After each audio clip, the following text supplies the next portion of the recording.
बिस्मिल्लाहिर्रहमानिर्रहीम, अस्सलाम वालेकुम, welcome to my channel car clinic. दोस्तों, आज का हमारा टॉपिक है, हम आपको दिखाने वाले हैं कि टैंकी कैसे खोलनी है। टैंकी तो हमने खोल दी है, लेकिन आपको बताएंगे कि टेक्निक क्या है, कैसे खोलनी है। तो दोस्तों, कार है मर्सिडीज़ S500। तो दोस्तों, इसकी टैंकी तो हमने खोल दी है, लेकिन मेन पॉइंट यहाँ तो मुश्किल है, वो आपको बताने लगा हूँ कि दोस्तों, टैंकी खोलने के लिए आपको एक ये शाफ्ट खोलनी पड़ेगी और इसके बाद सलेंसर खोलना पड़ेगा। तो दोस्तों, सलेंसर, उसके बाद शाफ्ट, और उसके बाद दोस्तों आपने ये डिफरेंस खोलना है, पीछे वाला डिफरेंस के ये अमूद,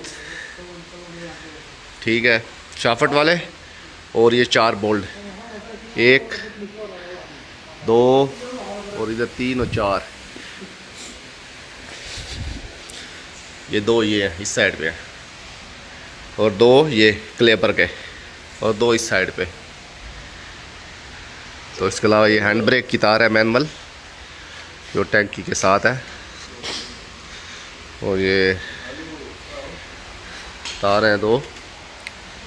तो ये दोस्तों टैंकी है। टैंकी खोलने के लिए एक डिफरेंस को इसलिए खोलना पड़ा है, पिछले हिस्से को, क्योंकि इसके जो पाइप है पिछले, वो वेल्ड है, यानी कि इसमें जोड़ नहीं है, इसलिए इसको मुकम्मल खोलना पड़ा है।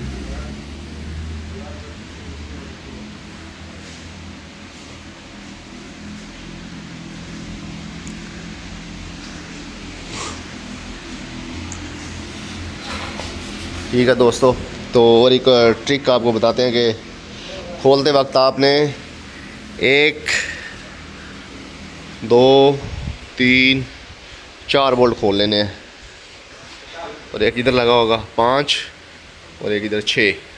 इसके अलावा दोस्तों, जो मेन पॉइंट है दोस्तों, गाड़ी की अंदरली साइड पे एक नट लगा हुआ है। टैंकी आप खोल भी लें तो नहीं निकलेगा, लेकिन ये अंदर वाला ये नट लगा उसके ऊपर, जो ऊपर वाली सीटें हैं दोनों, उसके अंदर एक छोटी सीट है, उसको उठाना है, उसके बाद नीचे ये नट है, ये लगाएं। तो दोस्तों, जो हमारे चैनल पर नए हैं, प्लीज़ सब्सक्राइब करें, बेल आइकन को प्रेस करें, ताकि नई से नई वीडियो आप तक पहुंचते रहें।